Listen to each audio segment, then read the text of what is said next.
to my channel. If you're new here, my name's Allie and we go through crafts together. So today I thought it would be fun to show you guys kind of the process of what I'm doing right now for my temperature blanket. So if you've never heard about a temperature blanket, basically it is some form of marking the temperature, whether it's every day, every week, typically for 1 year in yarn, so crocheting, knitting, whatever method you like.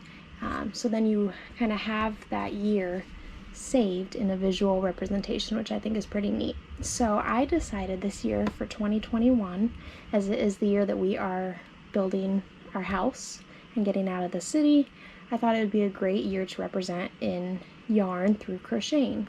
So I am crocheting a temperature blanket for the temperature, the daily high temperature in the South Puget Sound, Western Washington area. So I'm going to show you how I do that. So first here, I have written out the 9 colors of yarn that I purchased. So you can pause here if you want to see the names, but everyone does theirs a little bit differently. So these are just the colors that I picked, and I decided to use this Red Heart brand. I got it from Walmart. It's just what's nice and close by and easy because we are still living in that travel trailer while we are building. And then looking here on the back, I bought a US size I9 5.5 millimeter crochet hook because that is what all of this yarn calls for. So looking at the colors I picked colors that range from blue all the way through red, representing the colder temperatures up to the warmer ones. And I'm gonna write in the temperature ranges now that I've been using while I chat to you about it. So let me pull those up real quick. So I've been getting my daily temperatures. I decided to use the daily high temperature, so there's a little bit more variety, because average temperatures often stay pretty similar. I don't know what the weather is like in your state or your area. Go ahead and comment below for me.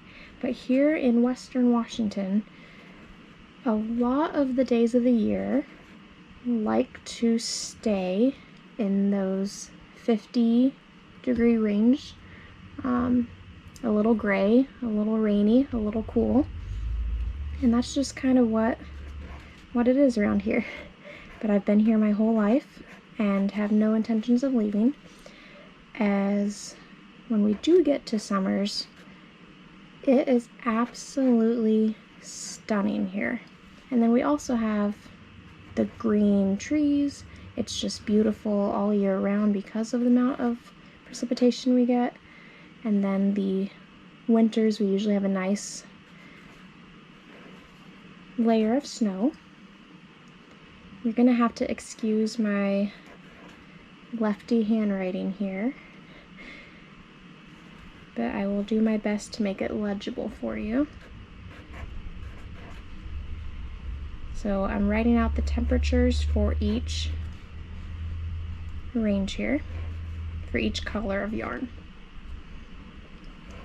So I get my high temperatures for this area from weather.com, the almanac. You can go back in the month and see what the high was. If you aren't caught up, you can easily go back and catch up. You could even start now and do 2021 by looking back and checking the temperature for your city on that site. So here we go for me. You can pause it if you want a copy of it, but basically I have my yarn colors and I have the temperature ranges that I decided would correspond with them. So again, good old Western Washington, especially this year. It is into April right now and we are still high 40s, low 50s, rain, cold. It's not the nicest year to be doing this, but it's an important one as we are building our house. So for me, with my list, you can see here, I decided to keep the temperature ranges kind of on the lower end. So the middle ranges, which are used a lot because they happen a lot here in this area, I divided up more, and I had my high temperature be 82 plus.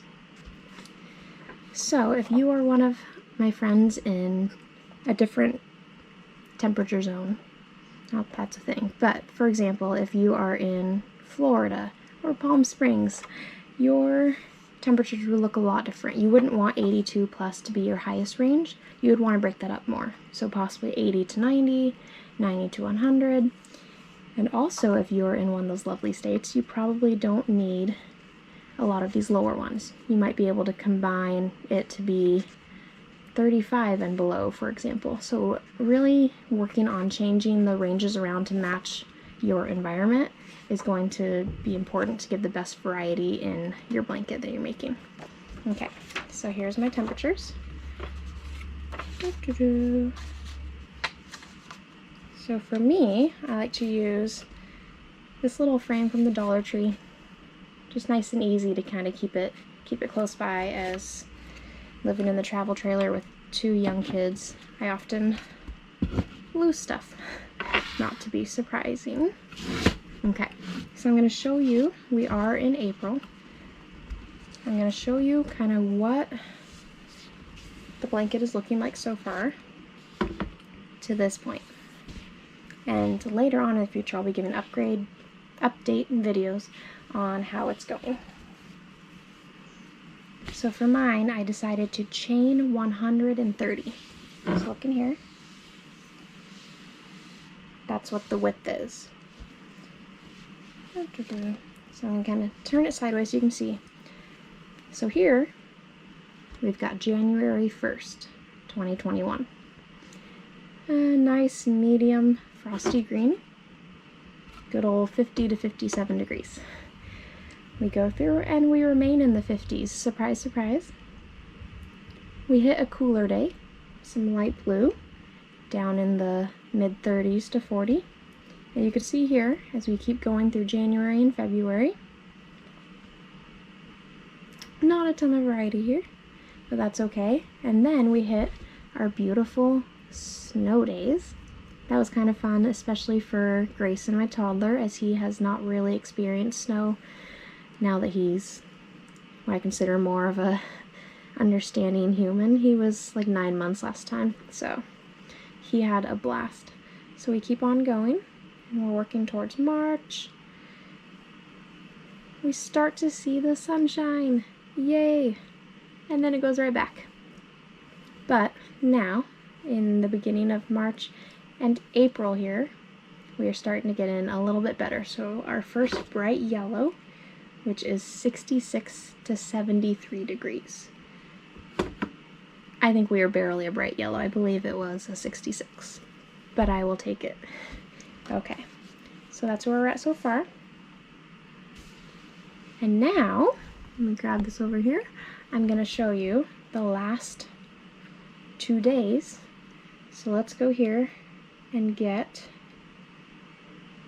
our temperatures. So I'm very basic here. The ultimate beginner could make this blanket. I'm using all single crochets on an initial chain stitch of, I believe it was 130.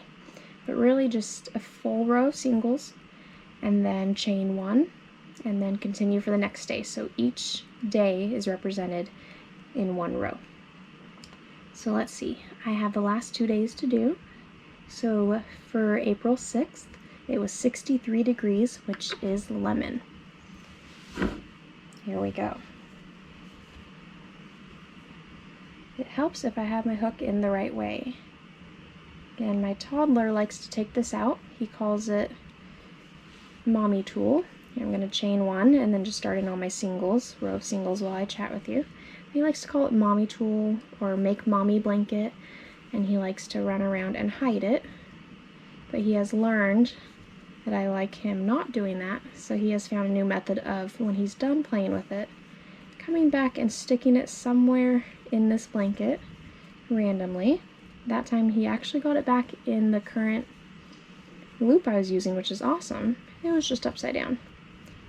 But beggars can't be choosers. Okay. So we're going to go ahead and get this row done. So one of the things I really like about the temperature blanket is just how symbolic it is. So I love to be able to look back visually and see what we have gone through this year, and especially this year while living in a travel trailer, experiencing snow and hail and a little bit of sunshine. Eventually it'll be more. But while going through this year, it has been a fun experience to see the temperature, and I'm really excited to get more of those yellow and orange and maybe a cherry red day this year, the 82 plus, so we can spend some more time out on the property and out of the trailer just enjoying the outdoors, as the kids love it. My allergies do not. I don't know if anyone else is suffering with me, but allergy season has hit, and it is happening. So,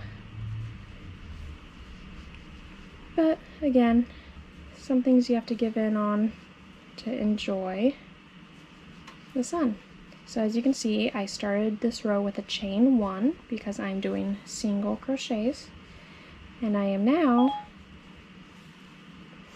that's great. When I said just a sec. Single, I don't know what that means. Yes. If you like, I can search the web for. I started this wrong with a chain 1 because I'm doing single crochets. No, thank you, Siri. So apparently my iPad believes that the words single crochet sounds a lot like Siri. That's never happened before, but that's pretty entertaining how technology is always listening to us. Anyways, I started the row with 1 chain, and now I am doing singles, not Siri, for the entire row to represent April 6th, which is a lemon, my light yellow color. I got all these rolls, balls, skeins of yarn from Walmart because it's the closest thing we have while we're living in the trailer. I didn't want to make it all the way to a Joann's or anything, but it works. I just went up and down the aisle and picked out colors of the rainbow so I could represent each temperature. Another fun way that I've seen other people do it, if you're interested, is to keep it kind of monochromatic. So if you have a color you really like, I've seen someone do a really pretty one in all grays. So for that, for example, your really light gray or even a white could be your warmest temperature, and very, very dark gray or black could represent the coldest temperatures. So then you'd have a beautiful, for some more visually appealing, but I'm liking this method, blanket that would still have the same meaning behind it. So that's the other cool thing about the temperature blanket, is everyone's ends up a little bit different because no two people pick the same yarn, the same temperature ranges, or live in the same area. Additionally, the stitches. I have people who do live in close areas to me here, but our blankets look nothing alike because they have picked different types of stitches to use, different colors of yarn, different ranges. So even if you and your neighbor decide to do this together, expect 2 very different products, and that is what makes it so fun. Obviously there's going to be some trends, and you'd be able to tell if a blanket was from Alaska versus Florida, for example. But it's still just fun deal to do here. So I'm going to finish this one up in a little bit and then show you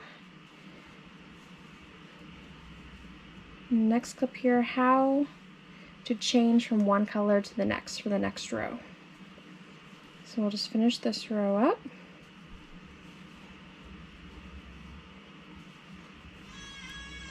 Oh, or maybe we won't, because as you might hear, duty calls. So I will meet you back here to show you how to switch colors to the next one.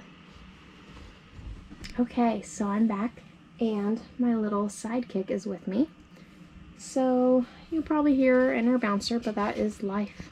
Okay, So I want to show you how to switch colors, because after the 6th, yesterday the 7th went from a beautiful lemon back down to a dark green 49 degrees, because Washington.